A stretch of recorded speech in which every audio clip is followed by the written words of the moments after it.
Hello दोस्तों, आज के वीडियो में हम विभाज्यता डिविजिबिलिटी के बारे में पढ़ेंगे। तो विभाज्यता की आवश्यकता हमें प्राइम फैक्टराइजेशन या गुणनखंड करने में ज़रूरत इसकी पड़ती है। तो इसके पहले मैंने एक वीडियो में समझाया हुआ है 7 से विभाज्यता का और 13 से विभाज्यता और 11 से विभाज्यता का नियम समझाया हुआ है। तो उसका जो लिंक है आप लोगों को आई बटन पे मिल जाएगा, आप लोग चेक कर लीजिएगा। अब इस वाले वीडियो में हम 2 से शुरू करते हैं, ठीक है? तो पहला 2 से विभाज्यता। अगर किसी संख्या विभाज्यता क्या होती है? अगर किसी संख्या को हमें चेक करना हो कि वो किससे विभाज्य होगा, जैसे हमें आवश्यकता पड़ गई। अधिकतर हम क्या करते हैं, जब प्राइम फैक्टराइजेशन गुणनखंड शुरू करते हैं तो हम छोटी संख्या 2 से शुरू करते हैं, प्राइम नंबर से। प्राइम नंबर, अब अच्छा यहाँ बात कर लेते हैं हम थोड़ा भाज्य और अभाज्य संख्याओं के बारे में। भाज्य, इसे कंपोजिट नंबर बोलते हैं इंग्लिश में। भाज्य संख्या और अभाज्य संख्या। अब जो भी हम गुणनखंड करते हैं उसमें अभाज्य संख्याओं से ही गुणनखंड करते हैं। और सबसे पहले शुरुआत किससे करते हैं? 2 से। उसके बाद अगर वो 2 से नहीं विभाज्य है तो हम आगे बढ़ते हैं, 3 से करते हैं, फिर 3 के बाद 5 पे आते हैं, फिर 5 से, 5 के बाद 7 से। तो सारी संख्याएं क्या होती हैं? अभाज्य संख्या होती हैं। अभाज्य संख्याओं को बोला जाता है इंग्लिश में कंपोजिट नंबर। इन्हें मिश्र संख्या भी बोला जाता है, मिश्रित संख्या, कंपोजिट नंबर्स। और इसे बोला जाता है प्राइम नंबर्स। अब यहाँ देखिए, भाज्य संख्याएं ऐसी संख्याएं होती हैं जिनकी 2 से ज़्यादा गुणनखंड हो। जैसे कि मान लीजिए मैं एक संख्या कोई ले लूँ 1, ठीक है? अब इसका अगर मैं गुणनखंड करूँ तो इसका गुणनखंड मतलब ये किसके पहाड़े में आता है? यही देखेंगे। तो ये खुद 1 के पहाड़े में ही आता है। तो ये क्या होगा? भाज्य संख्या नहीं होगा। 2 से अधिक गुणनखंड होना चाहिए उस संख्या का। मान लीजिए 2 लेता हूँ तो इसकी कितने, 1 तो नेचुरली सब में होता है। तो 1, 2 इसके 2 गुणनखंड बनेंगे। तो ये भी क्या है? भाज्य संख्या नहीं है। तो जो अभाज्य संख्याएँ होती हैं वो भाज्य संख्या ऑटोमेटिकली नहीं होती हैं, ठीक है? तो यहाँ 3 लेते हैं। 3 का भी कितना होता है? 2 ही गुणनखंड होता है। अब लेते हैं 4। 4 का कितना गुणनखंड होता है? एक तो 1 होता है, एक तो 2 होता है, एक खुद का 4 होता है। तो इसके 2 से अधिक गुणनखंड मिल गए तो ये क्या बन गया? भाज्य संख्या बन गया, ठीक है? तो सबसे छोटा, अगर आप लोगों से पूछा जाए कि सबसे छोटी भाज्य संख्या बताइए या सबसे छोटा कंपोजिट नंबर बताइए, तो आप क्या बताएँगे? 4, ठीक है? तो अब इसमें देखिए, जो विषम संख्याएँ होती हैं वो भी भाज्य संख्याएँ हो सकती हैं। जैसे कि 9 लेते हैं। 9 क्या है? एक विषम संख्या है ना? तो 9 का अगर गुणनखंड करेंगे हम तो 1, 3 के पहाड़े में आता है और 9 खुद के पहाड़े में आता है। तो इसके भी 2 से ज़्यादा क्या बन रहा है? गुणनखंड बन रहे हैं, इसलिए ये भी क्या है? भाज्य संख्या है। तो होप आप लोगों को भाज्य संख्याएँ समझ में आई होंगी। अब अभाज्य संख्या की बात करें, प्राइम नंबर्स, तो ऐसी संख्याएँ जिनके 2 ही गुणनखंड हों। एक तो खुद वो नंबर एक तो वो खुद नंबर और एक क्या होना चाहिए? एक ही होता है ना? तो ऐसी संख्याएँ जिनकी सिर्फ़ 2 फैक्टर्स हों या 2 गुणनखंड हो, वो क्या कहलाता है? अभाज्य संख्याएँ कहलाती हैं। जैसे 2, 3, सबसे छोटा अगर पूछा जाए तो 2, ठीक है?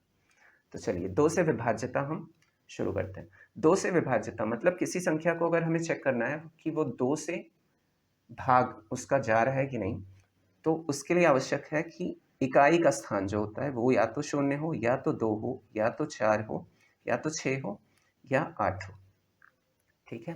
जैसे कि 40, 502, 604, इस प्रकार से, ठीक है?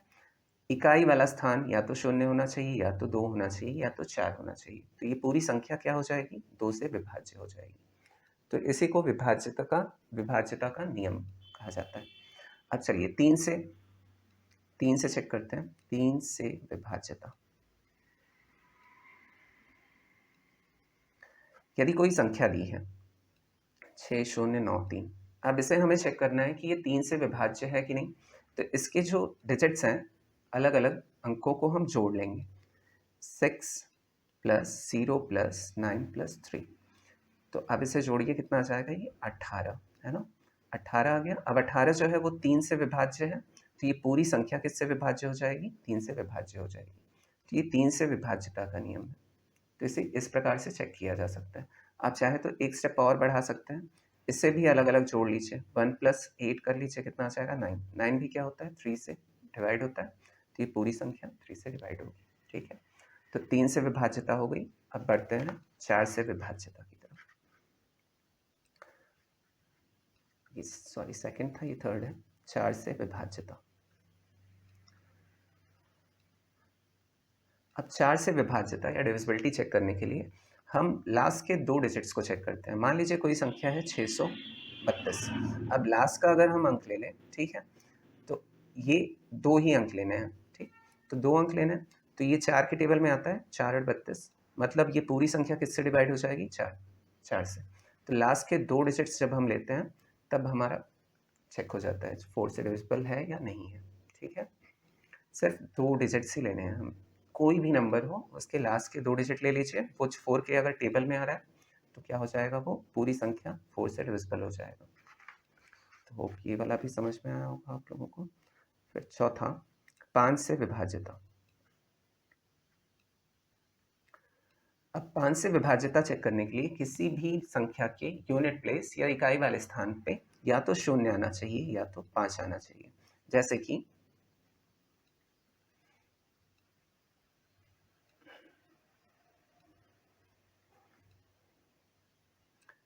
देखिए, अब यूनिट प्लेस हम सिर्फ चेक करेंगे। यहाँ सब जगह पे क्या आ रहा है? या तो 0 आ रहा है या तो 5, या तो 0 आ रहा है या तो 5। तो ये सारी संख्याएं किससे डिविजिबल हैं? 5 से डिविजिबल हैं या विभाज्य हैं। तो ये हो गया। अब चलिए 6 से शुरू, 6 वाला देखते हैं। 6 से विभाज्यता। 6 से विभाज्यता चेक करने के लिए पहले हमें 2 से उसकी विभाज्यता चेक करनी पड़ेगी, उसके बाद 3 से। अगर दोनों संख्याओं से वो संख्या विभाज्य है तो वो पूरी संख्या किससे विभाज्य हो जाएगी? 6 से विभाज्य हो जाएगी। यहाँ ये ध्यान देने की आवश्यकता है कि दोनों संख्याओं से उस संख्या का विभाज्य होना ज़रूरी है। अगर किसी एक संख्या से भी वो विभाज्य नहीं होता है, मतलब कि वो 6 से विभाज्य नहीं है। अब एक उदाहरण लेते हैं। मान लीजिए मैंने दिया 306, ठीक है, एग्जाम्पल। अब इसे चेक करते हैं कि ये 2 से विभाज्य है कि नहीं। ये तो तुरंत पता चल गया क्योंकि यहाँ क्या आ रहा है? 6 आ रहा है, तो मतलब 2 से विभाज्य है। और 3 से विभाज्यता चेक करने के लिए इसे अलग-अलग जोड़ लेते हैं। इसे अलग-अलग जोड़ा तो 3 + 0 + 6, ये कितना आ गया? 9। मतलब ये 3 से भी डिविजिबल है और 2 से भी डिविजिबल है। इसका मतलब है ये 6 से विभाज्य है। एक और उदाहरण लेते हैं। मान लीजिए एक संख्या लिया 4, 1, 5, 2, ठीक है। अब इसे देखते हैं। इसके यूनिट वाले प्लेस पे 2 आ रहा है, मतलब ये 2 से विभाज्य है। तो 2 से विभाज्य हो गया, ये करेक्ट। अब उसके बाद 3 से विभाज्यता चेक करने के लिए इसे अलग-अलग जोड़ लेंगे। 4 + 1 + 5 + 2, ये आ जाएगा 12, है ना? तो ये 3 से विभाज्य है। 3 के टेबल में 12 आता है, मतलब ये दोनों संख्याओं से विभाज्य है। इसका मतलब 6 से विभाज्य होगा। अब अगली संख्या जो 7 है, उसके लिए मैंने अलग से वीडियो बनाया हुआ है, आप लोगों को बताया हुआ है। तो आई बटन पे उसका लिंक मिल जाएगा आप लोगों को, उसे ज़रूर से चेक करिएगा, ठीक है। अब 6 वाला देखते हैं, 8 से विभाज्यता।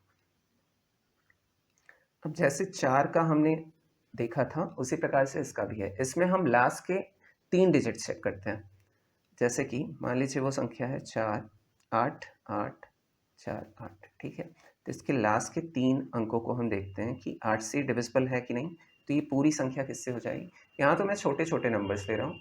जब हमें गुणनखंड करना होता है तो बहुत बड़े-बड़े नंबर्स मिलते हैं, तो वहाँ हमें आवश्यकता इसकी पड़ेगी ही पड़ेगी।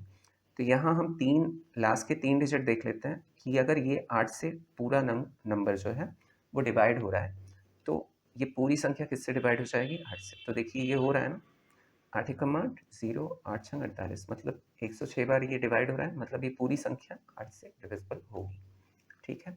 अब बढ़ते हैं 9। 9 से विभाज्यता हम अब चेक करते हैं कि 9 से विभाज्य कौन कौन सी संख्याएं होंगी। तो 9 से विभाज्यता जो है वो सेम जैसा 3 का होता है वैसे इसका भी होता है। एक उदाहरण लेते हैं। मान लीजिए कोई संख्या लिया 9558, इसके भी अलग अलग डिजिट्स करके उन्हें ऐड कर लीजिए। 9 + 5 + 5 + 8। अब जो संख्या प्राप्त होगी अगर वो 9 के टेबल में आ रही है या 9 से डिविजिबल है तो ये पूरी संख्या किससे डिविजिबल हो जाएगी? 9 से डिविजिबल हो जाएगी। तो 9 × 5 = 14, 14 × 5 = 19, 19 × 8 = 27। 27 जो है वो 9 के टेबल में आती है, मतलब ये पूरी संख्या जो है वो किससे डिविजिबल है? 9 से डिविजिबल है, ठीक है। तो 9 हो गया। अब हम देखते हैं 10 से विभाज्यता। तो इस वाले वीडियो में हम यहीं तक देखेंगे। 10 से विभाज्यता तक इतने तक की ही आवश्यकता पड़ेगी। वैसे तो ज़्यादा से ज़्यादा आपको 7 तक की ही पड़ेगी, ठीक है? तो 10 से विभाज्यता की चेक करने के लिए हमें या लास्ट का जो डिजिट है यूनिट प्लेस वो हमेशा 0 ही होना चाहिए। जैसे कि